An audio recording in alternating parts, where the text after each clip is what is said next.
Salam, selamat siang, salam kita berjumpa kembali di kesempatan ini.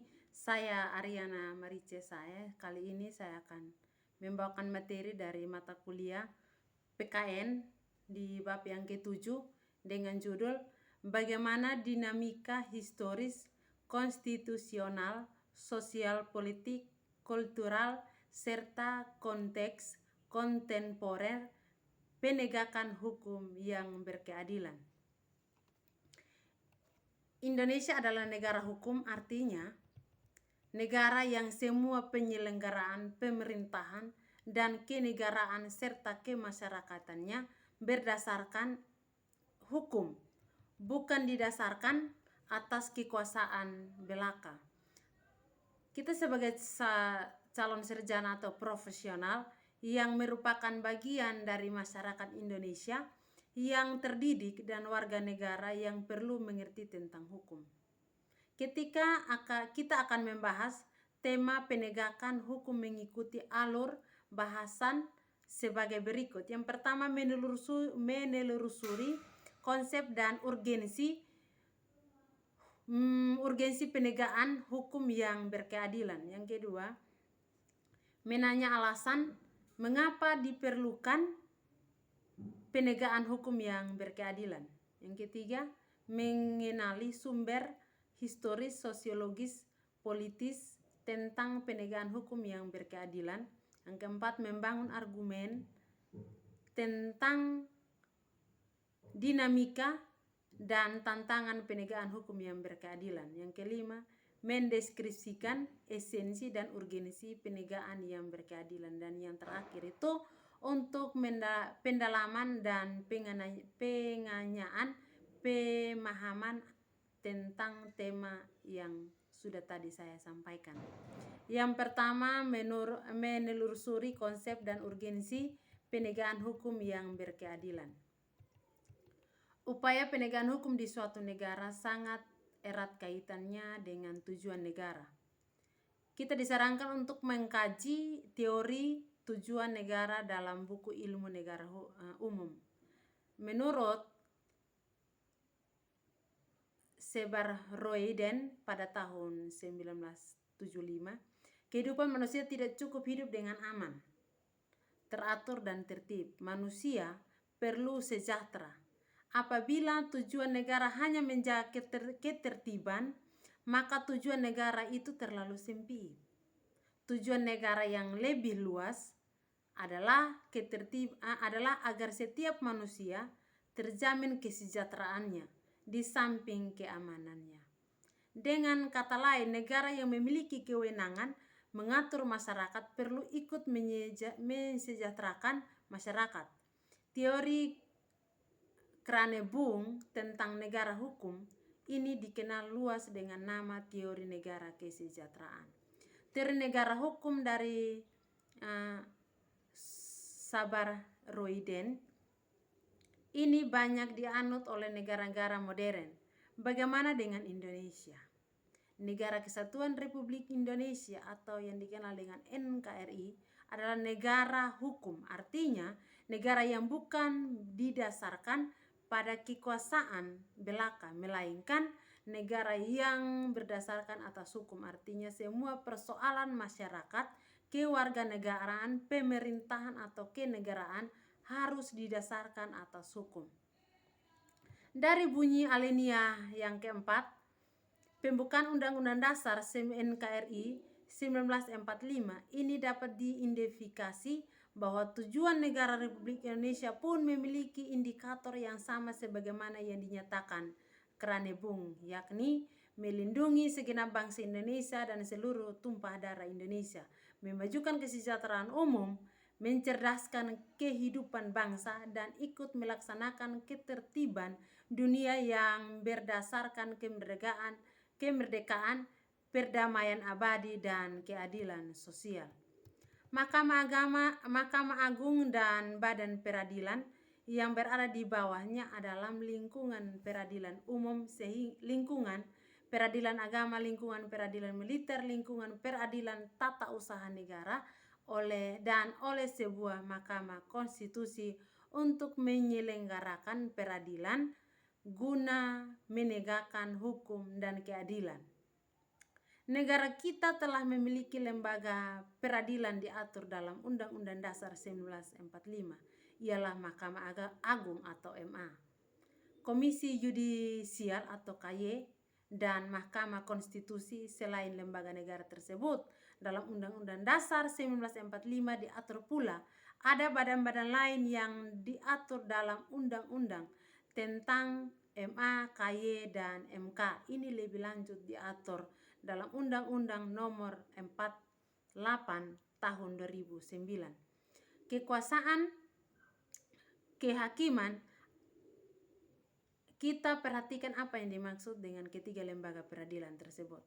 Yang pertama, bila mengacu pada bunyi pasal 24, maka lembaga negara MA, KY, MK memiliki kewenangan dalam kekuasaan kehakiman atau sebagai pelaku kekuasaan kehakiman dikemukakan dalam pasal 24 Undang-Undang Dasar NRI 1945, bahwa kekuasaan penghakiman merupakan kekuasaan yang merdeka untuk menyelenggarakan peradilan guna menegakkan hukum dan keadilan.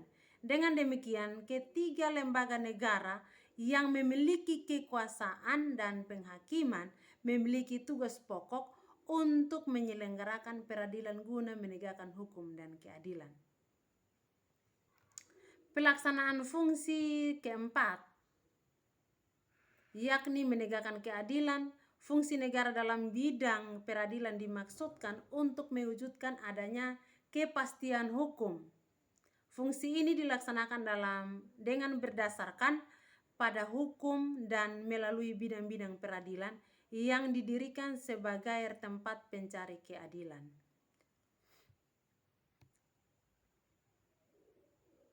Dalam bidang peradilan, kita memiliki peradilan hukum, peradilan militer, peradilan agama, dan peradilan tata usaha negara atau PTUN.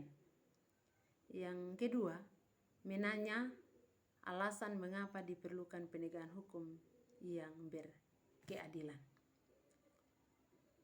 Dari sebanyak tuntutan masyarakat, beberapa sudah mulai terlihat perubahan ke arah yang positif, namun beberapa hal masih tersisa. Mengenai penegakan hukum ini, hampir setiap hari media massa, baik elektronik maupun cetak, menanyakan masalah penyelenggaraan hukum, baik terkait dengan masalah penegakan hukum yang belum memenuhi rasa keadilan masyarakat maupun masalah penyelenggaraan HAM dan KKN. Berikut adalah contoh pertanyaan yang dapat diajukan. Yang pertama, mengapa banyak oknum operator negara yang belum baik dan terpuji? Siapakah aparat penegak hukum atau badan peradilan yang ada di Indonesia? Mereka masih melakukan praktik KKN yang merugikan keuangan negara yang dikumpulkan dari uang rakyat melalui pajak, praktik suap, perilaku para premanisme, dan perilaku lain yang tidak terpuji. Pertanyaan kedua, mengapa masih terjadi konflik dan kekerasan sosial yang bernuansa SARA, bahkan mereka tawuran dengan merusak aset negara yang dibayar dari pajak, melanggar HAM, bersikap etnosentris, padahal bangsa Indonesia terkenal sebagai bangsa yang ramah, santun, dan toleran. Yang ketiga, mengapa setelah Indonesia merdeka lebih dari setengah abad masih marak tercapai kasus-kasus ketidakadilan sosial dalam hukum yang belum diselesaikan dan ditangani secara tuntas? Yang pertanyaan berikut, mengapa penegakan hukum di Indonesia dianggap lemah sehingga muncul sebutan bagaimanakah pisau yang tajam ke bawah tetapi tumpul di atas? Masalah yang keempat ini merupakan masalah klasik. Artinya masalah ini sudah lama terjadi dalam praktik tetapi sampai saat ini masih tetap belum dalam diselesaikan. Siapa yang bertanggung jawab dalam menegakkan hukum Indonesia? Itu contoh-contoh pertanyaan. Yang ketiga, menggali sumber historis, sosiologis, politis tentang penegakan hukum yang berkeadilan di Indonesia. Agar negara dapat melaksanakan tugas dalam bidang ketertiban dan perlindungan warga negara, maka disusunlah peraturan-peraturan yang disebut peraturan hukum. Peraturan hukum mengatur hubungan antara manusia yang satu dengan manusia yang lain. Di samping pengaturan hubungan manusia atau warga negara dengan negara, serta mengatur organ-organ negara dalam menjalankan pemerintahan negara. Yang pertama, keadilan. Keadilan merupakan unsur yang harus diperhatikan dalam menegakkan hukum. Artinya bahwa dalam melaksanakan hukum, para aparat penegak hukum harus bersikap disiplin. Dan yang berikut, kepastian hukum. Unsur ketiga atau unsur ketiga ini dari penegakan hukum adalah kepastian hukum. Artinya penegakan hukum pada hakikatnya adalah perlindungan hukum terdapat tindakan sewenang-wenang. Adanya kepastian hukum memungkinkan seorang akan dapat memperoleh sesuatu yang diharapkan. Misalnya seorang yang melanggar hukum akan dituntut bertanggung jawab atas perbuatannya itu melalui proses keadilan, dan apabila terbukti bersalah akan dihukum. Dengan cara demikian akan terbentuk perilaku yang warga negara yang menunjunjung tinggi hukum serta taat pada hukum. Lembaga penegak hukum, maka dibentuk beberapa lembaga aparat penegak hukum, yaitu antara lain kepolisian. Yang berikut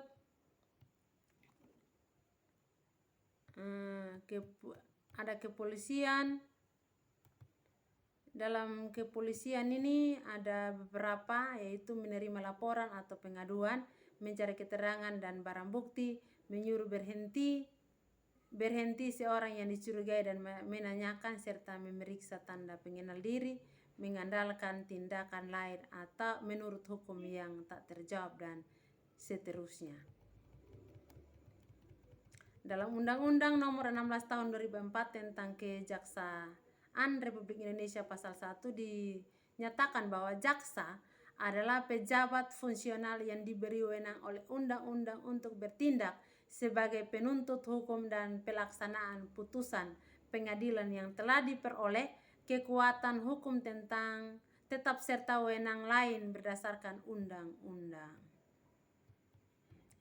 Dalam kaitannya dengan pelaksanaan atau penegakan hukum, kejaksaan berkedudukan sebagai lembaga pemerintahan yang melaksanakan kekuasaan negara di bidang penuntutan berdasarkan pasal 4 Undang-Undang Nomor 16 2004 tentang Kejaksaan Republik Indonesia. Pelaksanaan kekuasaan negara di bidang penuntutan tersebut diselenggarakan oleh Kejaksaan Agung, Kejaksaan Tinggi, Kejaksaan Negeri. Yang berikut itu kehakiman. Kehakiman merupakan suatu lembaga yang diberi kekuasaan untuk mengadili. Dan lembaga yang berikut itu lembaga pengadilan. Lembaga pengadilan, lembaga agama, untuk peradilan agama. Peradilan agama terbaru diatur dalam Undang-Undang Nomor 50 Tahun 2009 sebagai perubahan kedua atas Undang-Undang Nomor 7 Tahun 1989. Wewenang peradilan militer menurut Undang-Undang Darurat Nomor 16 Tahun 1950 yang telah diperbarui menjadi Undang-Undang Nomor 31 Tahun 97 tentang peradilan militer adalah memeriksa perkara-perkara di tingkat pertama antara orang-orang yang beragama Islam di bidang perkawinan, kewarisan, wasiat, dan hibah yang dilakukan berdasarkan hukum Islam, wakaf, dan sadah peradilan militer. Peradilan militer dan yang berikut itu peradilan tata usaha negara. Dan yang berikut pengadilan negeri. Pengadilan negeri dikenal pula dengan istilah pengadilan tingkat pertama yang wewenangnya meliputi satu daerah tingkat 2. Misalnya Pengadilan Negeri Bekasi, Pengadilan Negeri Tasikmalaya, Pengadilan Negara Bogor, dan sebagainya.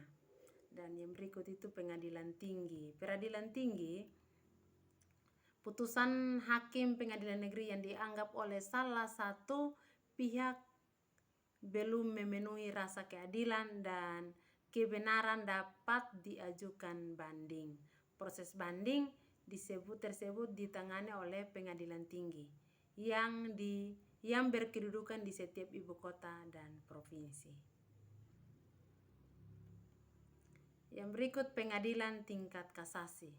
Apabila putusan hakim pengadilan tinggi dianggap belum memenuhi rasa keadilan dan kebenaran oleh salah satu pihak, maka pihak yang bersangkutan dapat meminta kasasi kepada Mahkamah Agung. Dan yang berikut itu penasihat hukum. Penasihat hukum merupakan istilah yang ditujukan kepada pihak atau orang yang memberikan bantuan hukum. Yang dimaksud penasehat hukum menurut KUHP adalah seorang yang memenuhi syarat yang ditentukan oleh atau berdasarkan undang-undang untuk memberi bantuan hukum. Dan bagian yang terakhir di sini itu mendeskripsikan esensi dan urgensi penegakan hukum yang berkeadilan Indonesia.